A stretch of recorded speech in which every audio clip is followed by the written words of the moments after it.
Before we begin, this is not a normal book summary. Most people consume ideas the way they consume entertainment. They listen, they agree, they feel inspired, and then nothing in their behavior changes. The purpose of this lesson is different. This is an actionable book summary for execution, designed so you don't finish smarter. You finish different. Every section you hear is built so you can apply it immediately in your work, your classroom, or your business. This series is built for people who want to stop being passive learners and start becoming value creators. Let's begin. Imagine a teacher. He prepares lessons every night, grades papers for hours, answers messages from parents, fills out reports, updates spreadsheets, writes documentation nobody reads. He is exhausted. But the strange part, almost none of his time is spent actually teaching. Now imagine an entrepreneur. She started her business because she loved solving problems. But today she spends her days replying to repetitive emails, organizing data, chasing follow-ups, formatting proposals, fixing minor issues, and managing tasks that feel mechanical. She works longer than ever, but she is doing less thinking than ever. Now imagine an employee, hardworking, responsible, reliable, yet every year, the job feels less human and more procedural. The work is not difficult, it is repetitive.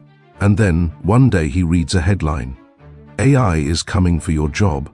Here is the real question. What if the danger is not that machines will replace humans, but that humans have already been working like machines? The book Human plus Machine, Reimagining Work in the Age of AI by Paul R. Daugherty and H. James Wilson does not argue that AI will eliminate work.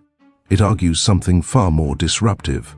The future does not belong to humans, and it does not belong to machines. The future belongs to humans who learn how to work with machines. The authors studied more than 1,500 companies and found a pattern. Organizations using AI only to automate people eventually plateau. But organizations using AI to augment people, to expand human capability, dramatically outperform everyone else. AI is not primarily a replacement technology. It is an amplification technology. Machines are good at processing data, pattern recognition, speed, and repetition. Humans are good at judgment, creativity, empathy, context, decision-making under uncertainty. When each tries to do the other's job, performance collapses. When each does what it does best, performance explodes. This is what the authors call a new era of work, human-machine collaboration. And this matters today because most people are preparing for the wrong future. They are trying to compete against AI. Instead, they must learn to collaborate with it. Quick reminder: don't just listen to understand. Listen to decide what you will change this week.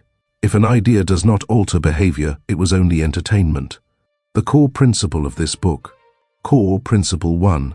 Augmentation, not replacement. Technology creates advantage only when it expands human ability, not when it merely replaces human labor. Throughout history, every major technological revolution created fear. The assembly line did not eliminate workers. It changed what workers did. Computers did not eliminate accountants. They changed what accountants focused on. AI is the same pattern. Machines take over repetitive tasks, which frees humans to perform higher-level thinking. But a mistake happens. Organizations often use new technology to cut costs. Leaders think, if AI can do the task, remove the person. The authors found this strategy produces short-term gains and long-term stagnation. Why? Because value in modern work no longer comes from performing tasks. It comes from solving problems. Consider a doctor. In the past, diagnosis depended heavily on experience and memory. Today, AI systems can scan medical images and detect patterns faster and often more accurately than humans. If the doctor competes with the AI, the doctor loses. But if the doctor uses the AI, something new happens. The machine finds the pattern. The doctor interprets the meaning. The doctor communicates compassion. The doctor decides treatment. The machine detects. The human decides. Together, the quality of care improves. Within 7 days, list 5 repetitive tasks you do every week. Choose one and offload it to a digital tool, automation, or AI assistant. Then use the saved time for thinking work, planning, learning, improving a process, or helping a person. Do not use the saved time for more busy work. Core Principle 2. The missing middle. The most valuable jobs of the future will not be human jobs or AI jobs. They will be collaboration jobs. Public debate usually asks, will AI take jobs or create jobs? The authors say this question is wrong. They discovered a space they call the missing middle. This is where humans and machines cooperate to create new types of work that never existed before. New roles emerge: people who train AI systems, people who explain AI decisions, people who supervise AI behavior. Humans teach machines. Machines enhance humans. Think of a classroom. AI can instantly generate quizzes, summarize readings, translate text, and analyze performance data. A teacher who ignores AI works harder and burns out. A teacher who uses AI for grading and data tracking gains something extraordinary: time. Time to mentor students. Time to personalize learning. Time to inspire. The teacher becomes less of a grader and more of a guide. That is the missing middle. Choose one area where information overwhelms you: email, student records, customer messages, research, or planning. Use AI to organize or summarize it. Your goal: reclaim at least 30 minutes this week and use it for human work, conversation, coaching, or strategic thinking. Core Principle 3. Humans have new roles. In the AI era, humans create value by guiding machines. The authors discovered 3 new categories of human responsibility. Trainers teach AI what good output looks like. Explainers interpret AI decisions for people. Sustainers ensure AI behaves ethically and correctly. AI systems do not understand meaning. They detect patterns. Humans provide meaning. Imagine a hiring algorithm screening applicants. Without human oversight, it may learn biased patterns from past data. The machine is not immoral. It is unaware. A human must interpret the results and correct the system. The human is not replaced. The human becomes the conscience of the system. This week, do one training activity. When you use AI, do not accept the first output. Refine it, correct it, improve it. You are not using the tool. You are teaching the tool. Core Principle 4. Fusion skills. The future advantage is not technical skill alone, but the ability to think alongside intelligent systems. The authors identify new abilities needed in an AI workplace: asking better questions, making decisions with uncertain data, combining judgment with analytics, teaching machines while learning from them. This is not coding. This is cognitive partnership. 2 employees use the same AI system. One asks, write a report. The other asks, analyze these trends, identify anomalies, propose 3 explanations, and recommend actions. They used the same technology, but only one produced insight. The difference was not intelligence, it was thinking. For 7 days, whenever you use AI, do this. Do not ask for answers first. Ask for analysis. Here is a more story-flow narration version of the MELD section, written so it sounds natural when spoken, easy to follow in audio, and easier for the audience to mentally picture instead of memorizing terms. You can directly replace your existing MELD segment with this. The framework: MELDs, 1710 to 1820. Let's make this practical. Most people approach AI like this. They open a tool, type a prompt, get an output, and think they are now using AI. But the companies that actually transformed, and the professionals who became more valuable, did something very different. The authors observed a repeating pattern, a sequence, not a tool set, a progression. First comes mindset. Before technology changes work, perception changes work. If you see AI as a threat, you avoid it. If you see AI as a shortcut, you misuse it. But if you see AI as a partner, you redesign what you do. The shift is subtle. You stop asking, "How can this replace my effort?" You start asking, "How can this expand my thinking?"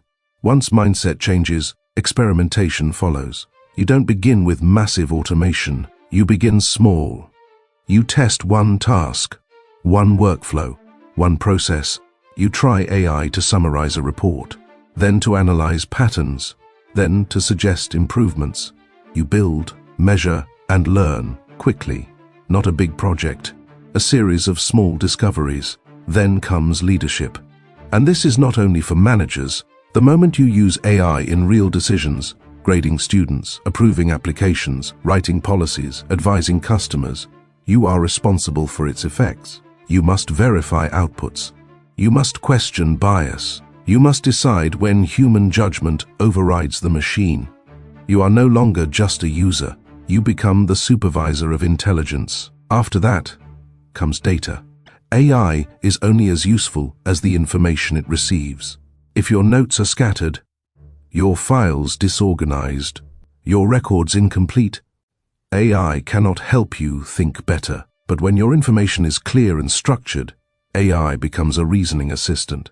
Good data turns tools into insight. Finally, skills, not technical skills, collaboration skills. You learn how to ask better questions, how to interpret uncertain answers, how to combine machine analysis with human judgment. You stop treating AI like a search engine and start treating it like a junior analyst you are training. So the framework is simple. Change how you see AI. Experiment in small ways. Take responsibility for its decisions. Organize your information. Then learn to think with it. And when you do, something important happens. You stop asking, "What tasks can AI do?" You start asking, "What abilities can AI unlock in me?" Common misunderstandings of this book. Misunderstanding 1. AI will replace humans. Correction. AI replaces repetitive tasks, not human judgment. Misunderstanding 2. Learning tools is enough. Correction. Tools matter less than thinking. People who ask better questions outperform people who know more software. Misunderstanding 3. AI makes work less human. Correction. Properly used, AI removes mechanical work so humans can do deeply human work. Mentoring, designing, deciding, and creating. We feared machines would take our jobs, but the deeper risk is different. If we refuse to evolve, we reduce ourselves to tasks machines already perform better. Human plus machine teaches one simple truth. The winners of the future are not the most technical people. They are the people who become more human while working with machines. For the next 7 days, treat AI not as a shortcut, but as a thinking partner. Because the real shift of this era is not technological. It is identity. You are no longer a worker performing tasks. You are a value creator designing outcomes. If you want to go deeper, our top 1% actionable book summaries are built specifically for execution. Each lesson is designed so you apply the ideas immediately in teaching, business, and leadership, not months later. Reading changes knowledge. Execution changes trajectory. Start applying what you learn, because passive learning feels productive, but applied knowledge actually transforms your life. Cohort execution layer. 7-day execution challenge. First, automate one repetitive task. Second, use AI to analyze, not just generate. Third, teach an AI tool through refinement. Then spend 30 minutes on human-only work, mentoring, planning, or creating. Finally, write one process improvement in your work. Now take time to reflect these questions. Question 1. Which parts of my current work are mechanical, and why am I still doing them manually? Question 2. If AI handled my routine tasks, what meaningful contribution would I finally have time to make? Explain to another person in simple language why the future of work is not human versus machine, but human with machine.